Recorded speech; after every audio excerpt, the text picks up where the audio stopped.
Discussion on this capital budgeting में आपको एक चीज़ बता दूं, एक चंद चीज़ें कुछ बेसिक समझ लें कि आपको याद होगा कि हमने डिस्कस किया था कि व्हेन वी स्टार्ट, आपके पास जो एक फाइनेंशियल मैनेजर है, इसको इसके जो बेसिक डिसीजंस हैं वो आपको पता है कि फाइनेंसिंग डिसीजंस हैं और इन्वेस्टिंग, ठीक है। तो you have to deal with the finance as an investor, as a financial manager. आपको जो है वो फर्म के फाइनेंसिंग डिसीजंस को भी जो है वो लेना है और फर्म के इन्वेस्टमेंट। तो ये जो कैपिटल बजटिंग डिसीजंस होते हैं, ये बेसिकली कैपिटल बजटिंग जो है वो आपकी रिलेट करती है आपके इन्वेस्टमेंट, ठीक है। कौन से शेयर्स आपको जो भी हमने अभी तक चीज़ें पढ़ी थी वो मोस्टली फाइनेंसिंग से रिलेटेड थी। मिसाल के तौर पे शेयर्स की मालूम करना, शेयर्स की इशूएंस का मालूम करना, उनकी कॉस्ट का मालूम करना, या आपके required data of these all are actually related to financing. क्योंकि ये आपकी, अगर आप जो वो देखें कि ये वाले आपको अगर बैलेंस शीट आपको ज़हन में है तो assets equal to liabilities plus owners equity, ठीक है। तो ये सारे आपके जो डिसीजन थे ये मेनली इस फॉर्म ऑफ ये राइट हैंड साइड से रिलेट कर रहे थे, जो कि हम ये बेसिकली फाइनेंसिंग डिसीजन का फोकस होता है। अब हम थोड़ा एसेट साइड पे आ रहे हैं, यानी कि left hand side of the balance sheet, जहाँ पे हम, आपको पता है कि there are two types of assets. आपके पास एक करंट एसेट्स होते हैं, ठीक है जी, और उसके बाद आपके पास नॉन करंट एसेट्स होते हैं या आपके जो फिक्स एसेट्स। तो अब जो डिसीजंस, अब आप the management of the overall process, जिसके थ्रू जो डिसीजन मेकिंग प्रोसेस है, जिसमें हम नॉन करंट एसेट्स को फोकस करते हैं, इसको हम कैपिटल बजटिंग का नाम देते हैं, ठीक है। तो capital budgeting is basically what, it's basically a process that deals with the overall management. इसके अंदर एनालिसिस आ गया, उसके अंदर परचेजेस हो गए, उसकी सेलिंग हो गई, उसकी ओवरऑल मैनेजमेंट हो गई। तो दिस ऑल जो है वो दीज थिंग बेसिकली रिलेट, ये इनका नॉन करंट एसेट्स जो डील करते हैं वो कैपिटल बजटिंग के साथ। तो हम आज हम कैपिटल बजटिंग के प्रोसेस को पढ़ेंगे, कैपिटल बजटिंग की टेक्निक्स को पढ़ेंगे, देखेंगे कि किस तरीके से हम जो है वो ये जो आपके फिक्स और लॉन्ग टर्म एसेट्स हैं उसको कैसे मैनेज करते हैं, उनको अक्वायर करना। फर्ज करें अगर कोई आप नया प्रोजेक्ट स्टार्ट कर रहे हैं, फर्ज करें if you are starting a new project, तो whether you should go for उसको उस प्रोजेक्ट को एक्सेप्ट करना चाहिए या नहीं करना चाहिए, ठीक है।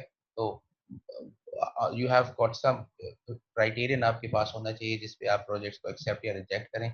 तो ये आपको कैपिटल बजटिंग के सारी दायरे में आती है, ये सारी डिस्कशन यहाँ पे होती है।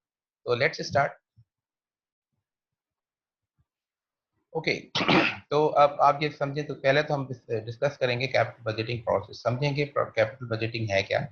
जब ये समझ में बात आ जाएगी तो उसके बाद हम देखेंगे कि हम इसको जो है वो किस तरीके से हाउ डू वी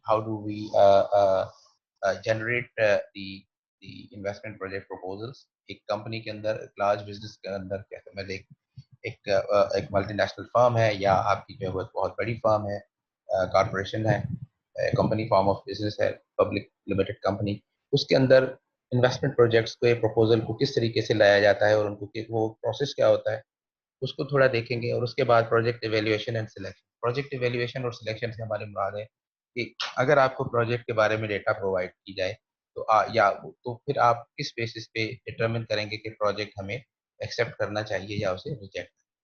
तो this is the whole story of the today's lecture.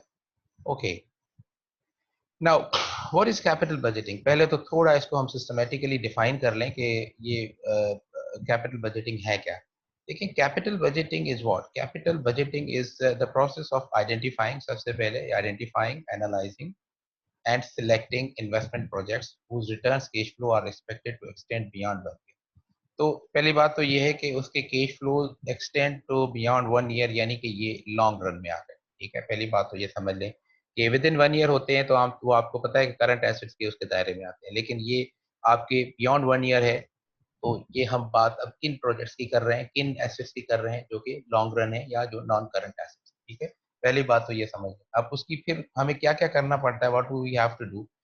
पहले तो हम उसको उनको आइडेंटिफाई करें, सबसे पहले प्रोजेक्ट्स को लेके आए कि भाई कौन से प्रोजेक्ट्स स्टार्ट करने। फर्ज करें 1 साल पूरा हुआ आपको, you have got some profit आपके पास, इन्वेस्टमेंट का कुछ अमाउंट है, आप नए प्रोजेक्ट स्टार्ट कर सकते हैं। तो पहले तो आइडेंटिफाई करें कि कौन से प्रोजेक्ट्स में आपको इन्वेस्टमेंट, कौन से प्रोजेक्ट्स पॉसिबल हैं। फिर फर्ज करें आपने 10 प्रोजेक्ट के लिस्ट आपके सामने आए, प्रपोजल्स आपके, ये प्रोजेक्ट प्रपोजल्स कहलाते हैं। तो प्रपोजल्स आपके सामने आए 10, 10 को आइडेंटिफाई किया, फिर उनको एनालाइज करना, और उनके बेसिस पे आपको सिलेक्ट करना कि जो आपके लिए सबसे ज़्यादा काबिल कबूल या बेहतरीन हो सकते हैं, given your overall objective of required increasing और मैक्सिमाइजिंग शेयर होल्डर्स। तो ये कैपिटल बजटिंग प्रोसेस, इस सारे प्रोसेस, सारी इस जो ये अमल है, इसको इसके इसके नाम, ठीक है जी। Okay, next, the capital budgeting process. Process कैसे काम करता है, देखें ये बहुत ही सिंपल है एक तरह से और बहुत ही लॉजिकल है। आप अगर इसको थोड़ा सपोज करें कि आप किसी बहुत बड़ी मल्टीनेशनल कंपनी का हिस्सा हैं, या फॉरगेट अबाउट मल्टीनेशनल कंपनी, आप जो है वो अगर आप किसी लोकल एक कंपनी फॉर्म ऑफ बिजनेस की आप जो है वो मैनेजर हैं या उसमें आपका हिस्सा है, तो आप अंदाजा लगा सकते हैं कि हम ये कैसे प्रोजेक्ट किस तरीके से ये प्रोसेस काम करेगा। सबसे पहले क्या होगा, generate investment proposals consistent with the firms strategic objective. आपकी जो कंपनी है उसके हिसाब से आमतौर पे ये जो जो आपकी मिडिल मैनेजमेंट होती है या आपकी लोअर मैनेजमेंट होती है या फिर आपके ऊपर, तो ये प्रपोजल कहीं से भी आ सकता है। कोई भी बंदा उसको प्रपोज करेगा कि भाई हम चाहते हैं कि ये प्रोजेक्ट हम स्टार्ट करें, ठीक है। यहाँ पे वो प्रोजेक्ट मुख्तलिफ दायरों में आ सकते हैं। फर्ज करें आप कोई ऑलरेडी एक प्रोडक्ट है जो कि फर्ज करें आपको आपको एक रीजन में आप इंट्रोड्यूस कर रहे हैं, लेकिन अब दूसरे किसी रीजन में नहीं है। फर्ज करें आपने उसको जो है वो Asian south east Asian countries में, आसियान की कंट्रीज में, वहाँ पे आपने उसको इंट्रोड्यूस करवाया है, लेकिन आप चाह रहे हैं कि हम इसको अब साउथ एशिया में भी लेके आ जाए फर्ज करें, या मिडल ईस्ट में लेके जाए। तो ये एक्सपेंशन हो सकती है, उस प्रोडक्ट को एक जगह से वहाँ पे है तो उसको एक्सपेंड करके किसी दूसरे रीजन में भी उसको जो है ले जाए। एक तरीका ये हो सकता है। फिर कोई बिल्कुल नए सिरे से नई प्रोडक्ट आप तजवीज़ करना चाह रहे हैं कि हम ऐसी कोई प्रोडक्ट नहीं लेके आ जाएँ जिसको ये फलाँ रीज़न के लिए फलाँ जगह, तो ये कोई एक टोटली नई प्रोडक्ट भी हो सकती है, एक्जिस्टिंग प्रोडक्ट का एक्सटेंशन भी हो सकता है। तो ये समझ लें कोई भी ऐसा प्रोसेस हो सकता है। एक्सपेंशन भी हो सकती है। बिल्कुल नई एक इनोवेशन भी हो सकती है, एक नई इन्वेंशन भी हो सकती है। तो anything is possible at this stage. तो ये आपके प्रपोज़ल्स पहले जनरेट होते हैं और ये चीज़ ज़हन में रखें कि obviously you have to see your overall strategic objectives. आपको ये क्योंकि ये लॉन्ग टर्म आपके हैं, तो ये लॉन्ग टर्म नेचर के हवाले से इनको आपको you they have to be they have to be consistent with your strategic objectives, ठीक है? कंपनी आपकी जो है वो, तो for example if you are in अगर आप मैकडॉनल्ड्स की बात कर रहे हैं तो आप मैकडॉनल्ड्स वाले दायरे ऐसे प्रोजेक्ट की बात करेंगे जो उनकी ओवरऑल बिजनेस जो डोमेन है या जो उनकी बिजनेस जो उनका जो है वो आपकी जो है वो टेरिटरी है उसके अंदर आए। ऐसा नहीं है कि वो नई सिरे से ऐसी प्रोडक्ट स्टार्ट कर लें जो उनकी बिजनेस का हिस्सा है। अच्छा, तो estimate after tax incremental operating cash flows for the investment project. अब क्या होगा जब आपके पास ये रिजल्ट आ गए, मतलब कोई इन्वेस्टमेंट प्रपोजल आ गया, तो इन्वेस्टमेंट प्रपोजल के लिए अब आपको क्या करना पड़ता है कि आपको कैश फ्लोज के देखने पड़ते हैं। फर्स्ट करें ये आपका प्रोजेक्ट है जो कि आपका ये 1 2 3, फर्ज करें ये 4 और ये 5, फर्ज करें ये 5 साल का प्रोजेक्ट है। तो आपको क्या करना पड़ेगा, आपको इसके कैश फ्लोज एस्टिमेट करने पड़ेंगे। तो आमतौर पे पहले आपका फर्स्ट ईयर में आपका क्या होता है, आमतौर पे जब हम कोई प्रोजेक्ट स्टार्ट करते हैं तो कैश आउटफ्लो होता है, यानी कि ये इन्वेस्टमेंट होती है, ये आपकी कंपनी की इन्वेस्टमेंट होती है। तो ये कैश आउटफ्लो फर्ज करें आपने लिया कि भाई हमारा जो ये जो प्रोडक्ट है वो 100 मिलियन का है, 100 मिलियन का प्रोजेक्ट है, ठीक है, और इसका इसका मतलब है ये कैश आउटफ्लो 100 मिलियन का है। और फिर आप क्या करेंगे, फिर आने वाले 5 सालों के लिए इसके कैश इनफ्लोज मालूम करेंगे, तो ये क्या हो जाएंगे, कैश, ठीक है। ये समझ लें एक ये कैश इनफ्लोज आपको आपको आपको ये आपका बेनिफिट है और ये आपकी कॉस्ट है। This is cost, this is cost and these are your benefits. तो ये कॉस्ट और बेनिफिट, ठीक है जी। ये आपकी ये benefits from the project and this is cost of the project. तो आप इसको फिर आप जनरेट करेंगे।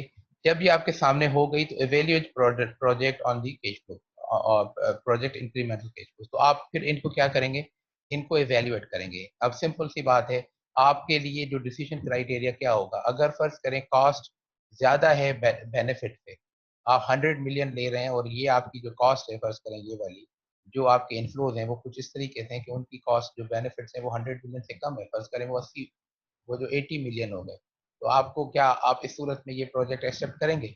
जवाब है नहीं, क्योंकि आपका तो ये आप नुकसान में जा रहे हैं। लेकिन अगर फर्ज करें सिचुएशन ये बनती है कि आपकी जो दिस इज द सिचुएशन कि आपकी जो बेनिफिट्स हैं they are greater than cost. अगर फर्ज करें 100 मिलियन का आपको प्रोजेक्ट है और 180 मिलियन के आपको बेनिफिट्स आ रहे हैं, तो ऑब्वियसली यू विल एक्सेप्ट इसको। ठीक है जी। तो ये इवेल्युएशन कहलाएगी, और ये इवेल्युएशन किसी ना किसी क्राइटेरियन पे होगी। There should be some criterion कि जिसके बेसिस पे हम कॉस्ट और बेनिफिट को आपस में कंपेयर करें और हम उस नतीजे पे पहुंचे कि हमें ये प्रोजेक्ट एक्सेप्ट करना चाहिए या रिजेक्ट करना चाहिए। ओके जी, तो this is all about the budgeting process. Next we can move select projects based on value maximising acceptance criteria. ये मैंने आपको बताया। ठीक है, जब ये आप एक्सेप्ट कर देंगे तो उसके बाद री evaluate implemented investment projects continually and perform post audit for the completed. अच्छा जी, फिर आप ये देखें कि आप जब आपका ये प्रोजेक्ट खत्म स्टार्ट आपने कर दिया तो उसको वक्तन फवक्तन उसको फिर से रीवैल्यूएट करें, उसको असेस करें, उसकी परफॉर्मेंस को देखें, और जब वो प्रोजेक्ट्स कंप्लीट हो जाएं तो उन पोस्ट ऑडिट्स करें, यानी कि उन प्रोजेक्ट को लिए ओवरऑल पोस्ट ऑडिट सिनेरियो होगा कि भाई ये वेदर दीज प्रोजेक्ट्स पर रियली डिजायरेबल या ये अच्छे थे नहीं थे या क्या था, तो उनकी ओवरऑल उसकी जो है वो परफॉर्मेंस आपकी after the end of the completion of the project. ठीक है, ओके। तो this is called something capital budgeting process. अच्छा, क्लासिफिकेशन ऑफ इन्वेस्टमेंट्स। अब आप ये समझें कि ये नई जो इन्वेस्टमेंट, अब हम बेसिकली क्या कर रहे हैं, ये कैपिटल बजटिंग की जब हम बात कर रहे हैं तो हम एक्चुअली, आप अगर इसको थोड़ा और किसी दूसरे पर्सपेक्टिव से देखें तो हम किस चीज की बात कर रहे हैं, हम बेसिकली रियल एसेट्स की बात कर रहे हैं। ठीक है, हम किसी ना किसी रियल एसेट की बात कर रहे हैं। रियल एसेट्स कौन से होते हैं? आपकी फैक्ट्री नहीं लगानी है, नई प्रोडक्ट लेके आनी है, ठीक है जी, एग्जिस्टिंग फैक्ट्री को एक्सपेंड करना है, ठीक है जी, एक्सपेंशन है, तो हम बेसिकली ये सारे रियल एसेट्स की बात कर रहे हैं कि जो आपकी, we not talking about financial assets. हम कोई कोई कॉमन स्टॉक नए इशू करने की बात नहीं कर रहे, किसी बॉन्ड को नए नए बॉन्ड को इशू करने की बात नहीं कर रहे, हम एक्चुअली रियल जो आपके फिजिकल एसेट्स होते हैं हम उनकी बात कर रहे हैं। ठीक है, तो उसके उनका इंफ्रास्ट्रक्चर लेके आना, उनके लिए रॉ मटेरियल, उनका उनके लिए जो है वो उनके लिए जो प्रोडक्शन कैपेसिटी बढ़ाना, ये सारी चीजें आपकी कैपिटल बजटिंग से रिलेट करती हैं। तो अब ये कैपिटल बजटिंग की इन्वेस्टमेंट्स जो हैं, ऑब्वियसली ये किसके दायरे में है, इसकी ये ओवरऑल इसकी क्लासिफाई किन हालात के अंदर, किन कैटेगरीज में कर सकते हैं। तो इसकी जो पहले फर्ज करें, new products are expansion of excel. या तो अब फर्ज करें आप एक कंपनी है, वो बिल्कुल नई प्रोजेक्ट जो है वो नया प्रोजेक्ट स्टार्ट करने जा रही है, या नया प्रोडक्ट प्रोडक्ट इंट्रोड्यूस करने जा रही है, टोटली न्यू प्रोडक्ट। तो ये उसके लिए प्लानिंग हो सकती है कैपिटल बजटिंग। या फिर एक्सपेंशन ऑफ एग्जिस्टिंग प्रोडक्ट, आपकी कोई एग्जिस्टिंग प्रोडक्ट है, उसको एक्सपेंड कर रहे हैं, उसकी जो है वो सप्लाई बढ़ानी है, उसकी प्रोडक्शन लेवल बढ़ानी है, तो उसके लिए आपको फर्दर इन्वेस्टमेंट है। तो या तो ये इस तरीके की क्लासिफिकेशन होगी, ये कैटेगरी हो सकती है। फिर रिप्लेसमेंट हो सकता है। देखिए, रिप्लेसमेंट क्या होगा कि आप एग्जिस्टिंग इक्विपमेंट आर बिल्डिंग, फर्ज करें आपकी फैक्ट्री थी, फैक्ट्री के खास से जो वो पोर्शन था वो पुराना हो गया, नो मोर ऑब्सोलेट हो गया, आउटडेटेड हो गया, उसको आप फर्दर अब यूज नहीं कर सकते, उसके लिए नई मशीनरी चाहिए, तो दिस इज समथिंग रिप्लेसमेंट। ठीक है जी। तो आपको रिप्लेसमेंट की वजह से कोई जो है वो चीज़, कोई बहुत बड़ी फैक्ट्री है, उसका कोई खास हिस्सा है, अब उसका टाइम पीरियड पूरा हो गया, या फॉर एग्जांपल जी आप जो है वो किसी एयरलाइन इंडस्ट्री को देखें, तो आपकी जो एयरक्राफ्ट हैं वो सारे पुराने हो गए हैं, अब आप उनको नए उनको रिप्लेस कर रहे हैं, तो you are going to now, तो पुराने जहाज़ों को हटा के अब नए, तो दिस कैन बी रिप्लेसमेंट।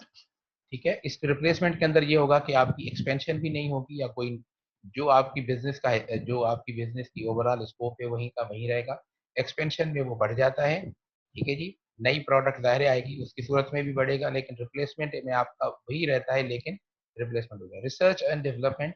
अच्छा आपकी जो रिसर्च एंड डेवलपमेंट के ऊपर आपके जो लॉन्ग टर्म आपके जो जो कमिटमेंट्स होती है कंपनी की, 15-15 सालों के लिए, 20-20 सालों के लिए, वो जो आपका जो इन्वेस्टमेंट है वो भी कैपिटल बजटिंग के दायरे में आती है।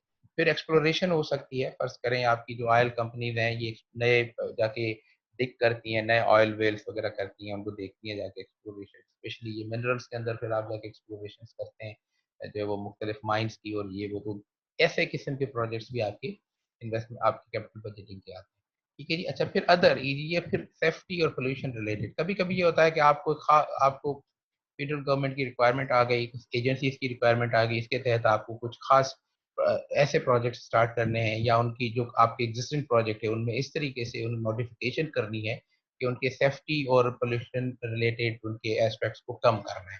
ठीक है, सेफ्टी को बढ़ाना है और पोल्यूशन को कम करना है। तो इस किस्म की अगर चेंजेस आप अपने मॉडिफिकेशंस आपकी एग्जिस्टिंग इन्वेस्टमेंट्स में लेके आते हैं तो वो भी आपकी जो है वो इसके अंदर आ सकती है। So these are some of the category classifications कि जहाँ पे इन्वेस्टमेंट प्रोजेक्ट्स आपके जो है वो फॉल कर सकते हैं and you can view all these projects as a part of capital budgeting. ठीक है जी, तो कोई सवाल है तो पूछ सकते हैं।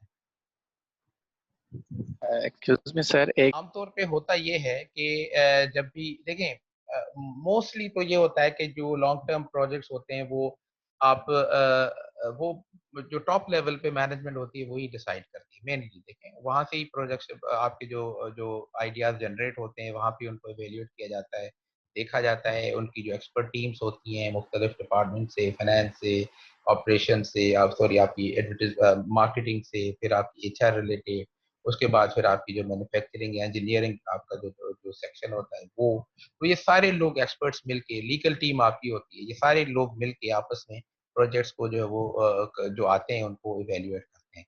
ठीक है, लेकिन आमतौर पे ये भी होता है कि समझ लें एक प्रोसेस है, यहाँ से कोई एक बंदा, कोई एक मैनेजर, कोई एक ग्रुप ऑफ मैनेजर्स, कोई एक समझ लें लोग मिलके एक जो है वो, अब कोई एक think about a multinational company जो कि एशिया में भी है, अफ्रीका में भी है और समझे यूरोप में भी है। तो उसके जो यूरोप के जो लोग होंगे वो फर्स्ट करें, वो अपना एक प्रोजेक्ट प्रपोजल जो कंपनी जब एंड होता है हर साल के एंड में, टॉप मैनेजमेंट की तरफ से प्रपोजल्स को इनवाइट किया जाता है कि जी आप हमें बिजनेस प्रपोजल्स दें, कहाँ कहाँ पे अगर आपको कौन सी जो है वो जरूरत थी तो आप हमें बताएं, हम आपको वो जो है वो आपको करेंगे, क्या कहते हैं, विल बी फैसिलिटेटिंग यू, हम उसको देखेंगे।